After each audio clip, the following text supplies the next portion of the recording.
औरंगजेब, क्रूरता के वो 10 पन्ने। मुगल इतिहास का सबसे क्रूर शासक।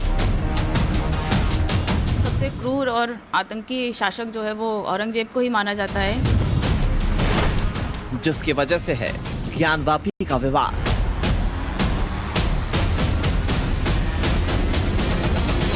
जिसने काशी की आत्मा को पहुंचाई चोट,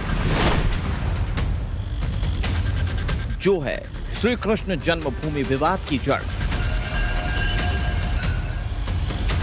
मथुरा से कृष्ण का नाम मिटाने का षड्यंत्र रचा। वो बड़ा प्रसन्न हुआ, यहाँ आया और बड़ा प्रसन्न हुआ उसके खंडहरों को देख करके, और मस्जिद जल्दी बन रही थी तो सबको बड़ा प्रसन्न। मथुरा को उसने इस्लामाबाद घोषित किया। काशी से मथुरा तक अत्याचारों के निशान। हिंदुओं की आस्था पर हथौड़ा चलाने वाला बादशाह। जजिया कर जो है वो औरंगजेब के काल में पुनः 1679 में लगा दिया गया था। हिंदुओं से नफरत करने वाला मुगल शासक। ऐसे अत्याचारी के नाम पर सड़क क्यों? हिंदुवादी संगठन तो ये बातचीत उठा रहे हैं और ये मुद्दा उठा रहे हैं, सरकार से मांग कर रहे हैं कि औरंगजेब का नाम देश के इतिहास से हटा देना चाहिए। ऐसे विध्वंसकारी का संरक्षण क्यों?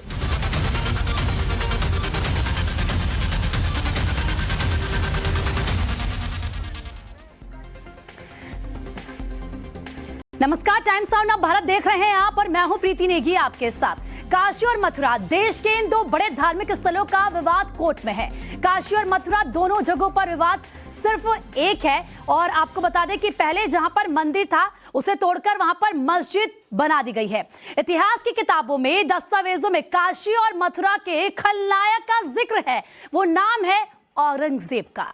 काशी और मथुरा ही नहीं, औरंगजेब के ऐसे कई और अत्याचारों के पन्ने इतिहास निकालकर आपके सामने हम रखेंगे। देखिए हिंदू धर्म से नफरत करने वाले क्रूर मुगल बादशाह के अत्याचारों की दास्तां इस रिपोर्ट में।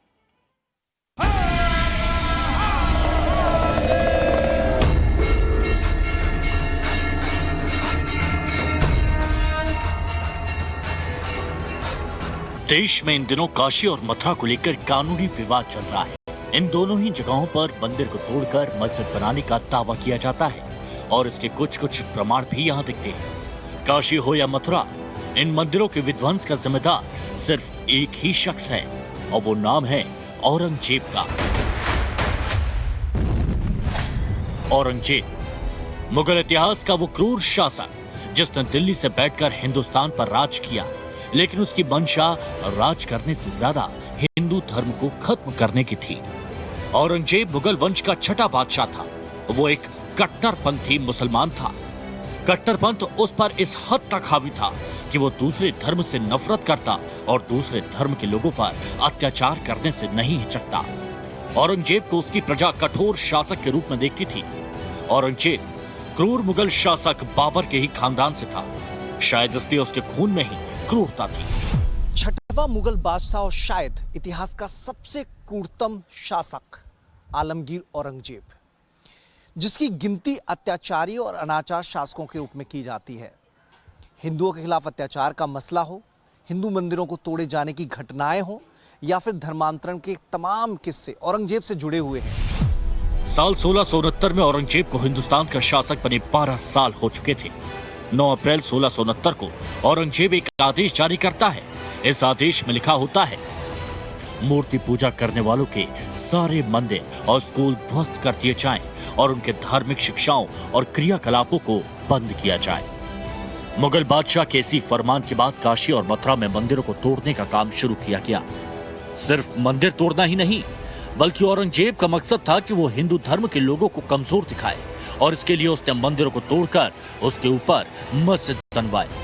औरंगजेब ने काशी में ज्ञानवापी मस्जिद को इस तरीके से बनवाया ताकि मस्जिद की चौथी दीवार मंदिर की ही दीवार हो, जिन्हें देखकर हिंदू धर्म के लोग शर्म महसूस करें। औरंगजेब के बारे में सबसे पहली लाइन आती है कि वह दारुल हर्ब से भारत को दारुल इस्लाम बनाना चाहता था। तो ये सारी चीजें हैं जो औरंगजेब चाहता था कि कट्टर रूप से वो इन सारे लोगों को इस्लामीकरण करा दे और यहाँ पर इस्लामिक राज्य की स्थापना करे। दावा किया जाता है कि मथुरा में सन 1669 में श्री कृष्ण का भव्य मंदिर तोड़वाने के बाद औरंगजेब उस जगह पहुंचा और टूटा हुआ मंदिर देखकर खूब मुस्कुरा रहा था। वो बड़ा प्रसन्न हुआ, यहाँ आया बड़ा प्रसन्न हुआ उसके खंडहरों को देख करके, और मस्जिद जल्दी बन रही थी तो सबको बड़ा प्रसन्न। मथुरा को उसने इस्लामाबाद घोषित किया। मंदिर तोड़े जाने से भी औरंगजेब को चैन नहीं था। उसने जनवरी 1670 में एक आदेश दिया था। उस आदेश में साफ लिखा था कि मथुरा के मंदिरों से जो भी मूर्तियां निकलें उन्हें आगरा के लाल किले में बेगम साहिबा मस्जिद की सीढ़ियों में लगवा दिया जाए। औरंगजेब का वो फरमान उर्दू में आज भी मौजूद है और दावा किया जाता है कि वो मथुरा के मंदिरों से निकले विग्रह आज भी लाल किले में लगे हुए हैं। तो यहाँ के जो विग्रह थे ठाकुर केशव देव जी महाराज, उनको औरंगजेब आगरा ले गया था और आगरा में लाल किले में एक छोटी बेगम की मस्जिद है, उसकी सीढ़ियों में उन्होंने विग्रह को लगा दिया गया था जो आज भी लगे हैं। और औरंगजेब ने इन विग्रहों को वहाँ सीढ़ियों में लगाया था और उनसे पैरों से वो शाही खानदान के लोग और चढ़ते उतरते थे, वो कलंकित करने के लिए हिंदू धर्म को, इसलिए उन्होंने लगाया। औरंगजेब की मंशा थी कि भारत को इस्लामिक देश बना दिया जाए और इसके लिए उसने हिंदुओं पर बहुत जुल्म किए। राजस्थान के बीकानेर के राज्य अभिलेखागार में 16वीं सदी में लिखे गए औरंगजेब का फरमान आज भी सुरक्षित है। 8 अप्रैल 1667 को जारी एक फरमान के मुताबिक औरंगजेब ने पूरे हिंदुस्तान में आतिशबाजी पर प्रतिबंध लगा दिया था। औरंगजेब ने खुद ही अपना नाम आलमगीर रख दिया, जिसका मतलब होता है विश्व विजेता। उस पर हिंदुस्तान को जीतने की सनक थी तो अपने धर्म इस्लाम के प्रति कट्टर था। दावा किया जाता है कि औरंगजेब ने जबरन हिंदुओं का धर्मांतरण करवाया था। जो हिंदू इस्लाम कबूल नहीं करता था उसकी हत्या करवा दी जाती। उसने ये ऑप्शन भी रखा कि अगर आपको जजिया कर नहीं लगाना है, अगर आपको जजिया कर नहीं देना है, तो आपके पास बहुत सामान्य सा एक साधारण सा रास्ता आपके सामने है कि आप इस्लाम धर्म ग्रहण कर लीजिए, आपको जजिया कर नहीं देना पड़ेगा। और जिन लोगों ने इस्लाम धर्म ग्रहण किया जजिया कर न देने के उसमें, तो उसने जो है वो उन लोगों ने जब इस्लाम धर्म ग्रहण किया तो उनके लिए बड़ा जलसे का आयोजन किया जाता था, उनके लिए जुलूस निकाला जाता था, उनको पूरे शहर में घुमाया जाता था कि देखो इन्होंने जो है वो इस्लाम धर्म ग्रहण कर लिया। हिंदुओं से नफरत के कारण औरंगजेब ने एक और तुगलकी फरमान जारी किया था। उस फरमान के मुताबिक हिंदुओं से जजिया कर वसूला जाता था। जजिया गैर मुस्लिमों पर लगने वाला एक टैक्स था। जजिया अदा करने के बाद हिंदू और गैर मुस्लिम धर्म के लोग अपने धर्म का पालन कर सकते थे। अकबर ने 1579 में जजिया खत्म कर दिया था, लेकिन उसके परपोत औरंगजेब ने इसे फिर से लागू कर दिया। जजिया कर जो है वो औरंगजेब के काल में पुनः 1679 में लगा दिया गया था, जबकि यह कर जो है वो अकबर के काल में अकबर ने उसको समाप्त कर दिया था। और उसका कारण भी यही था क्योंकि वह हिंदुओं पर अधिक से अधिक अत्याचार करना चाहता था। तो ऐसा कर जो कि सिर्फ हिंदुओं से लिया जाता था, जो गैर इस्लामिक लोग थे उनसे लिया जाता था। औरंगजेब की क्रूरता की और भी कई दास्तान हैं जो इतिहास के पन्नों में दर्ज है। आगे बताएंगे कि कैसे औरंगजेब ने शिवाजी महाराज को बंदी बनाने की कोशिश की थी और क्यों औरंगजेब ने अपने ही भाइयों की हत्या करवा दी। Bureau report, Times Now Bharat. तो औरंगजेब कितना क्रूर शासक था यह आपको इतिहास के पन्नों से पता चल गया होगा। आपने राणा सांगा का नाम भी जरूर सुना होगा। आपको दोनों शासकों में अंतर बतलाते हैं। देखिए, राणा सांगा ने मुगल आक्रमणकारियों के खिलाफ राजपूतों को एकजुट किया, जबकि औरंगजेब हिंदुओं पर अत्याचार करने वाला शासक था। राणा सांगा ने इब्राहिम लोधी, खिलजी और बाबर से युद्ध जीता, जबकि औरंगजेब ने काशी मथुरा के मंदिरों को तुड़वाया। राणा सांगा के शरीर पर 80 घाव और एक हाथ नहीं होने के बावजूद मुगलों के खिलाफ युद्ध लड़ा, जबकि औरंगजेब ने हिंदुओं की धार्मिक यात्रा पर जजिया कर लगाया था। राणा सांगा ने अपने शासन के दौरान मेवाड़ को सबसे समृद्ध राज्यों में से एक बना दिया, जबकि औरंगजेब ने हिंदुओं का किस तरीके से जबरन धर्म परिवर्तन करवाया, धर्मांतरण करवाया। और देखिए नतीजा, राणा सांगा की समाधि राजस्थान के दौसा में बनी है जो वीरान है, जबकि औरंगजेब की कब्रगाह महाराष्ट्र के औरंगाबाद में बनी है जिसका संरक्षण किया जाता है। अब आप ये अंदाजा लगाइए कि एक महान शासक, एक महान और किस तरीके से एक आतंकी चरित्र वाले शासक के साथ देश में क्या फर्क किया जाता है और कितना अंतर है इसमें, रिपोर्ट देखिए आप।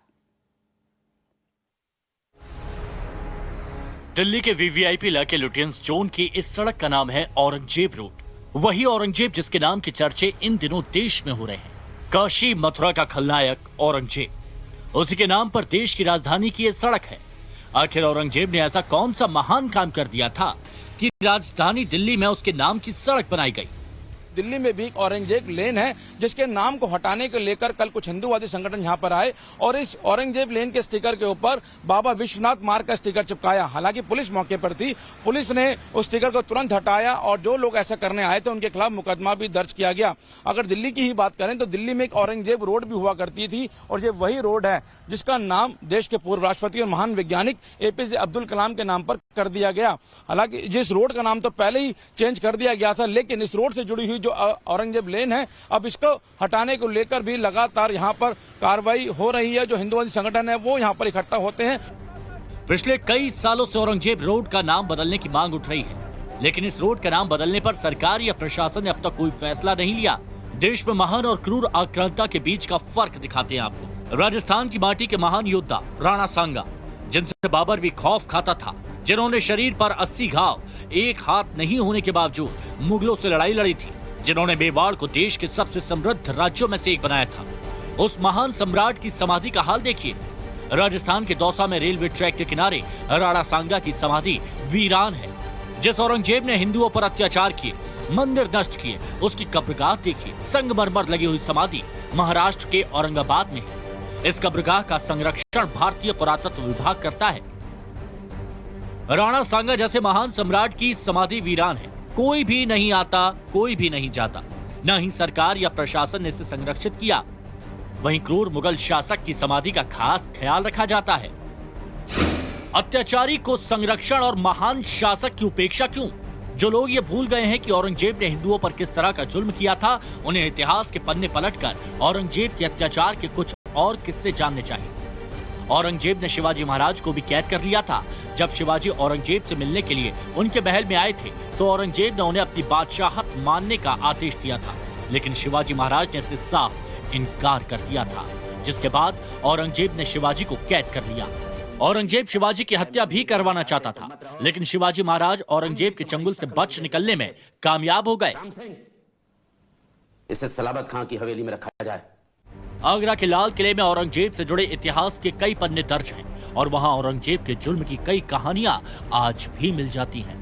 इतिहास ने जो नाइंसाफी की है, इतिहास में जो अन्याय हुआ है, उन्हें सुधारने की कोशिश क्या वर्तमान में की नहीं जा सकती? ऐसी पूरे देश भर से मांग उठने लगी है। उस मांग उठने के पीछे बड़ी वजह यह है कि जब ज्ञानव्यापी मस्जिद का मसला आता है तो उसके पीछे औरंगजेब होता है।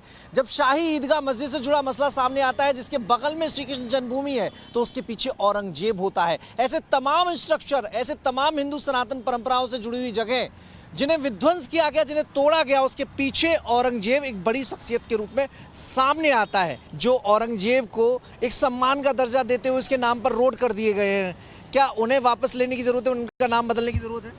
देखिए, मैं ये कहना चाहता हूँ कि हर चीज़ 100% तो नहीं हो सकती है। जितना सुधार हो सकता है उतना सुधार किया जा सकता है। औरंगजेब तो अपने परिवार का भी सगा नहीं था। उसने सत्ता के लालच में अपने पिता शाहजहां को 7.5 साल तक कैद रखा और इसी कैद में शाहजहां की मौत हो गई। औरंगजेब ने अपने भाई दारा शिकोह की भी हत्या करवा दी थी। दारा शिकोह को जब वो उत्तराधिकार के युद्ध के बाद जब कैद कर लेता है तो कैद करने के बाद भी उसको जो है वो दिल्ली की सड़कों पे घुमाया जाता है कि देखो तुम लोग जिसको बहुत मानते थे उसकी आज क्या स्थिति है, और उसको बिल्कुल गंदे कपड़े पहनाकर, चेहरे पर कालिक पोत कर, उसको गधे पर बैठा के जो है वो पूरी दिल्ली में घुमाया जाता है। और बाद में उसकी हत्या करने के बाद भी उसके शव को भी जो है वो औरंगजेब ने पूरे शहर में जो है वो घुमाया और लोगों को ये बताया कि देखो जिस पर तुम सबसे ज्यादा भरोसा करते थे, जिसको तुम लोग मेरी जगह बादशाह बनाना चाहते थे, आज उसकी ये स्थिति है कि मरने से पहले भी उसकी बहुत बुरी स्थिति थी और मरने के बाद भी उसकी लाश को जो है वो पूरे जनता के सामने उसको प्रदर्शित किया गया। मुगल शासक औरंगजेब को इतिहास के पन्नों में क्रूर शासक का दर्जा दिया जाता है और उसी क्रूरता का प्रमाण आज काशी और मथुरा में दिखता है। आगरा से मनीष यादव और वाराणसी से आशुतोष सिंह के साथ bureau report, Times now Navbharat. Aurangzeb आखिरी मुगल शासक था, लेकिन उसने जाते जाते हिंदुस्तान में हिंदू और मुसलमान के बीच ऐसी खाई पैदा की जो आज तक भर नहीं पाई। औरंगजेब की क्रूरता ही मिसाल है काशी का ज्ञानवापी। ज्ञानवापी मस्जिद है या मंदिर, इसे लेकर दोनों पक्षों के अपने अपने दावे हैं, लेकिन जिस तरह से भारतीय मुसलमानों ने अदालत और सबूतों पर सवाल उठाने वालों को किस तरीके से ईमान और इस्लाम का पाठ पढ़ाया है, वो खुद ब खुद बहुत कुछ बयां कर रहा है। इस रिपोर्ट को देखिए और समझिए।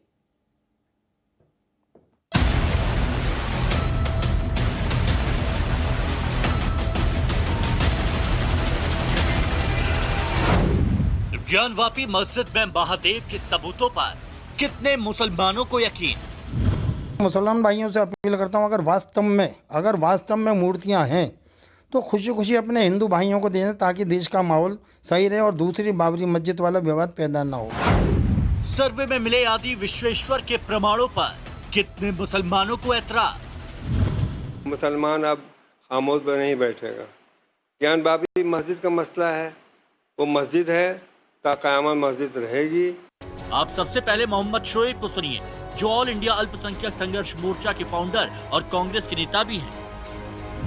मुसलमान भाइयों से अपील करता हूं, अगर वास्तव में ज्ञानवापी के अंदर मूर्तियां हैं तो वहाँ पर हम मुसलमान कोई भी नमाज उसकी कबूल नहीं होगी। कि ये मुसलमानों का अकीदा है कि जहाँ पर कोई जानदार चीज़ की तस्वीर हो या मूर्ति हो, वहाँ पर नमाज अदा नहीं की जा सकती। तो मैं मुसलमान भाइयों से अपील करता हूँ, अगर वास्तव में मूर्तियाँ हैं तो खुशी खुशी अपने हिंदू भाइयों को दे दें, ताकि देश का माहौल सही रहे और दूसरी बाबरी मस्जिद वाला विवाद पैदा न हो। बेशक देश में दूसरा बाबरी विवाद पैदा नहीं होना चाहिए, तभी तो समाजवादी पार्टी के नेता रुबीना खानम भी कब्जा की गई जमीन पर नमाज की मुखालफत कर रही हैं, जिसके मुखिया अखिलेश यादव ने चंद घंटे पहले ही ज्ञानवापी पर हिंदुओं के दावे की खिल्ली तक उड़ाई थी। बात तो हमारे मुस्लिम समाज को, हमारे उलमाओं को, हमारे धर्म गुरुओं को समझना चाहिए कि किसी भी कब्जा की हुई जमीन पर, किसी भी छीनी हुई जगह पर बलपूर्वक अगर वहां पर कब्जा किया गया है तो हमारे इस्लाम में वहां पर नमाज पढ़ना हराम है। इसी